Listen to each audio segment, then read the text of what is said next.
Good morning, Knicks Nation. Today is Thursday. It is the 8th day of August, 2022.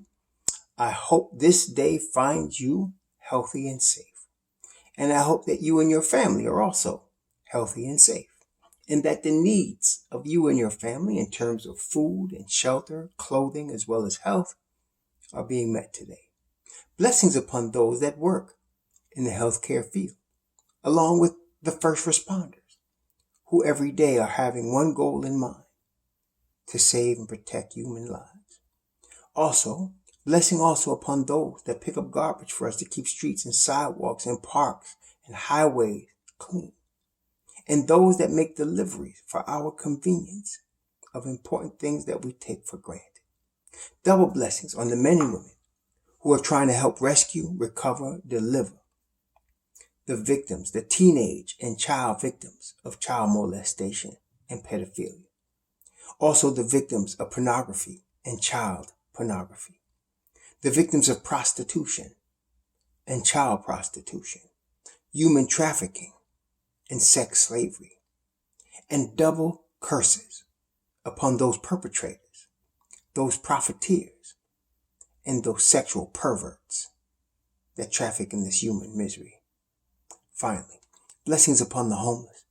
There are nearly 600,000 men, women, and children homeless in the United States, and millions around the world in similar or worse conditions, and blessings upon them. For theirs is the kingdom. I'm looking at Basketball Reference, and I look at Basketball Reference a lot. I look at a few, sites, as you would guess, studying the Knicks, what the situation is, what's going on. As many of you probably, looking at the Knicks, maybe not as much as I do, some probably more. But anyway, I'm looking at Basketball Reference. And a couple of things jump out at me from last season. The offensive rating of the Knicks was 110.4, which means they scored 110.4 points per game. The defensive rating was 110.5. So the net rating was negative 0.1. Almost even. And you look at that and you say, man, now that was below expectations when Kemba Walker and Evan Fournier came on board last year. Again, I assumed, 19 point per game Kemba and 18 point per game, 18 point per game Fournier. I assumed that they would make up for the lack on the defensive end with a Tom Thibodeau scheme along with their offensive prowess. I expected something around 112 to 114 points a game, and I expected that they should give up probably the 110 that we saw here. But that obviously didn't happen. They didn't score as much, and the defense was weak. Tom's schemes did not help the weakness on the defensive end that came from Fournier, that came from Walker, and also Alec Burks as your starting point guard. And this is another issue. He was statistically the best point guard we had, aside from Derrick Rose, who missed most of the season last year. And he really and truly, Alec Burks, honestly, is a small forward or two guard, a wing player off the bench. He is not a playoff level NBA starter. Okay. He is a bench piece for a playoff team and a wing best, but not a guy you want to play at the point guard unless, for spot minutes, but not for any length of time. And he was what Tom Thibodeau called last year our best option at point guard after Derrick Rose went down. And so these things contributed to the 37 win season that the Knicks had last year. Now, also, I want to say, aside from the fact, I guess what I'm saying very plainly is Alec Burks is not a point guard.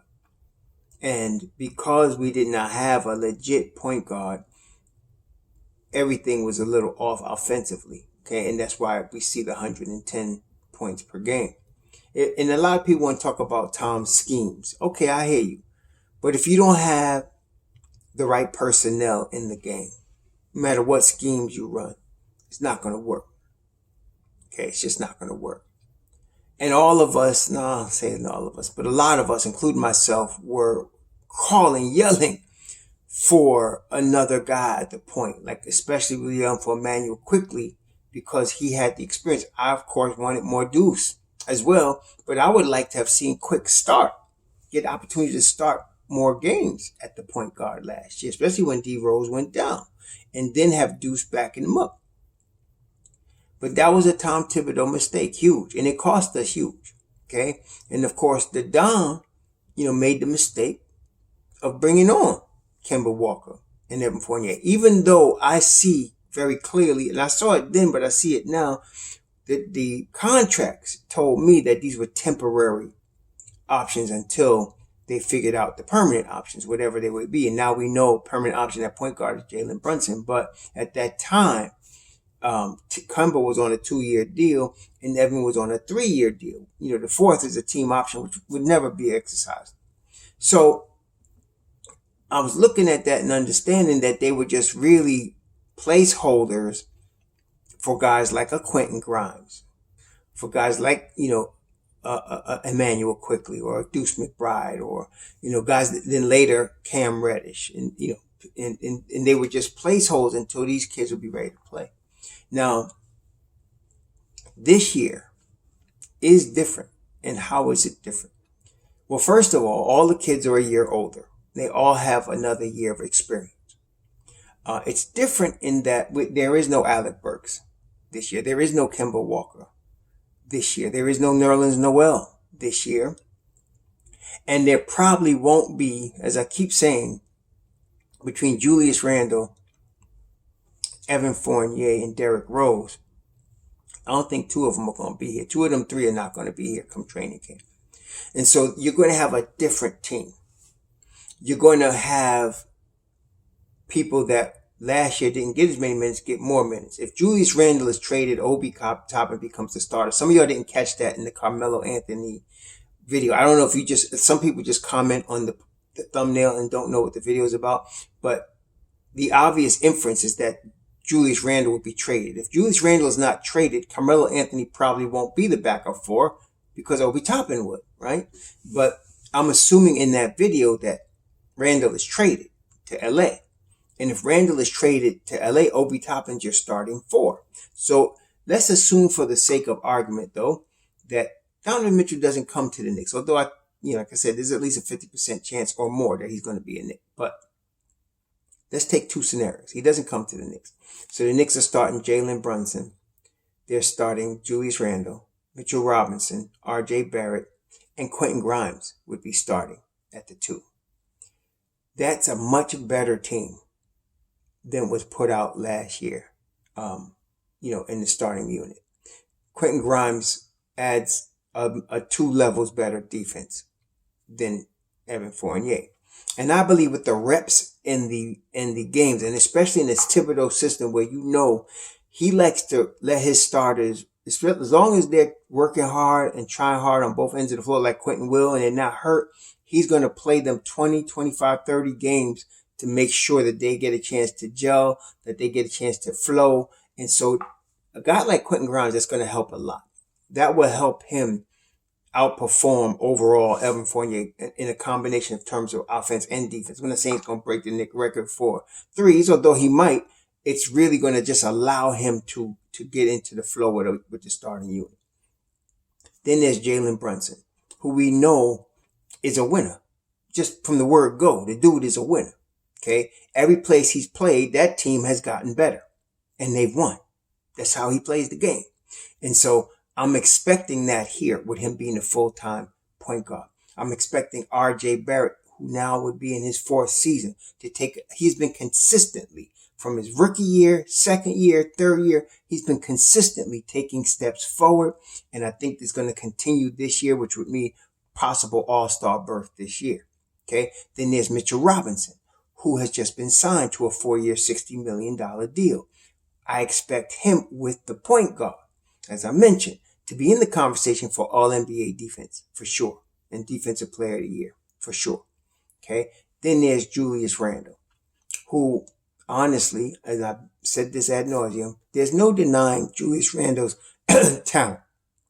He's a high-level NBA talent. What the problem with Julius is not that he's in shape or not in shape. is not his talent. It's what's between his ears. The problem with Julius is you never know what you're going to get from him mentally on a night-to-night basis. He can be in the game and out of the game. Sometimes in the same game. Okay? And so you never know what you're going to get. When he's on his game, yeah, he's tough. But when he's not, he will lose you a game. And I don't remember all the games he lost for us last year, but I definitely remember the Phoenix game where Mitch Robb dominated Ayton. And Randall's antics at the end of the game cost us the game. Okay? You could never tell me he's a leader of a team when he cost us a game and didn't take responsibility for that. Didn't say this was all me. So that's what I'm saying. He's a big question mark to me. And I'm not sure. I don't know if he is willing to take the third option role, because that's what it would be this year. Third, in that scenario, third option role behind Brunson and RJ. So, we'll have to see how this pans out. But even that team, and then you have Obi Toppin, you have Cam Reddish, you have D Rose probably, and then IQ. You have Hartenstein. That's a playoff team. With a Tom Thibodeau system, because the starting five, even though Brunson is 6'1", look, man, he been with Thibodeau a long time. He knows Thibodeau. His father knows Thibodeau. Believe me, he's not going to be Jose Calderon. And if you remember what Jose Calderon was on the Knicks, the swinging gate at the point of attack, like just letting anybody through. As most of the point guards the Knicks have had these years do.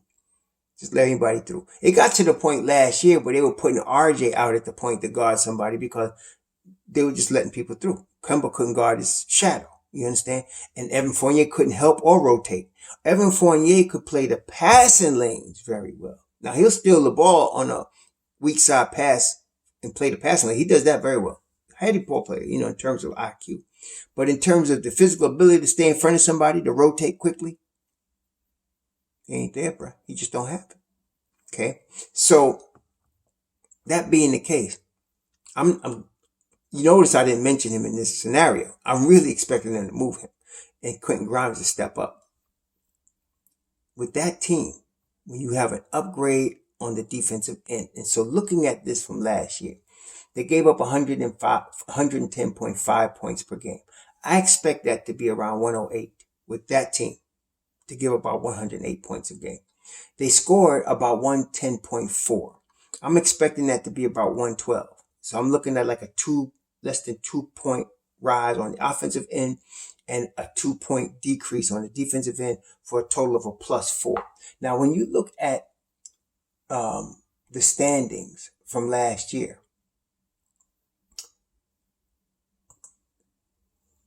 and you look at the Eastern Conference, and you see, I'm trying to see the plus minuses here. When you look at the Eastern Conference, Miami Heat was the top dog in the conference, and they had a plus minus of about 5. Actually, it's 4.23. Boston was behind them barely, and they had 7. Then there was Milwaukee with 3, Philly with 2.57. So what I'm saying is, if we can create a plus minus of 3 or 4, that will get us solid playoff position. That's what I'm saying here. That will get us solid playoff position. Okay. That will get a solid playoff position. Even Cleveland, 1, 2, 3, 4, 5, 6, 7. Cleveland was the 8th, and they had a 2.04 plus minus. That will get us a solid playoff position. Will put us in the game for between 6 and 8 seed. That's what I'm thinking. And so that's why I'm saying the Knicks can be, with that crew that I just named, they would be a legitimate, to me, playoff team. Okay? They'd be a legitimate playoff team. Now, let's look at the other way. Let's say if they get Donovan Mitchell. So if they get Donovan Mitchell, there's a 99.9% chance Julius Randle's traded to the Lakers. If they get Donovan Mitchell. Okay? So they won't be Julius. They get Donovan Mitchell. I am believing that the player most likely that Danny Ainge wants, of the players, to put it this way, between Quentin Grimes, Obi Toppin, and Emmanuel Quickley, of the players Ainge wants, the one that the Knicks would relinquish would not be Toppin, it would not be Grimes. It's going to be Quickley. I feel like it's going to be Quickley. And in that scenario, we've been hearing reports from January that the Lakers wanted Cam Reddish. And he would fit with LeBron. A young player like that, as long as he stays healthy, he would really fit well in LA with LeBron. Cam might even start in that team, but he would definitely be in the rotation and get heavy minutes. And in that scenario, Cam would be really good. I'd hate to lose him. But what we would have is Jalen Brunson, Donovan Mitchell, R.J. Barrett, Mitchell Robinson, and Obi Toppin. I know the 2-6-1 guard situation, but I'm telling you what, it wasn't just Rudy Gobert that caused Utah to have a really high level defense. It was Donovan Mitchell as well. It was all of those guys working together, Conley, all of them. So I feel like with this scheme of Tom Thibodeau, you're going to get, again, I'm still, and this is the crazy thing though, I'm still thinking offensive 112 a game and defensive 108. Now, isn't that something? So even with Donovan Mitchell, I'm saying the plus minus may not change. But what Donovan Mitchell will bring to the table is he'll be able to help us close out and win some games we would have lost. Because that's what a player like that does. What makes a star to me, is a guy that will win you games you wouldn't otherwise have won if you didn't have him. Okay? And I think Mitchell is good just by himself for +5 wins, with the team we have. So that the Geese gets us to 42. That doesn't even include the other guys I'm telling you that's going to step up. That doesn't include what Jalen Brunson bring, what Obi will bring. And so you'll still have a bench that will consist of Deuce. It will have Hartenstein. It will have Grimes. You still have a tight bench there. And we may still even have Derrick Rose. So I'm saying again, that's a 50-win team.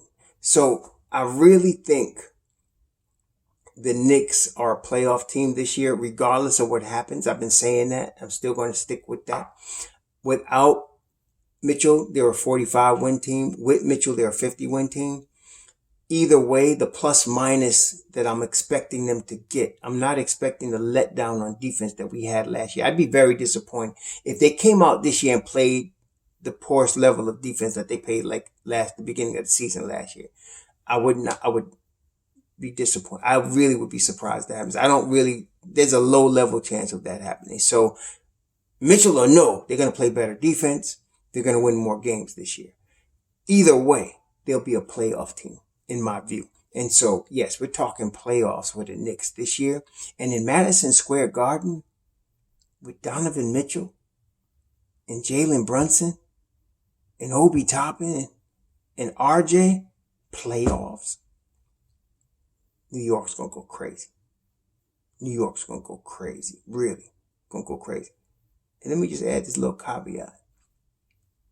If the Mets make the World Series in October and the Knicks start in October playing well, New York's going to be starting off the year pretty good, baby. Yeah, it's going to be pretty nice, right? So let's see what happens. But y'all enjoy your Thursday. Be safe out there. Thanks for listening. Shalom.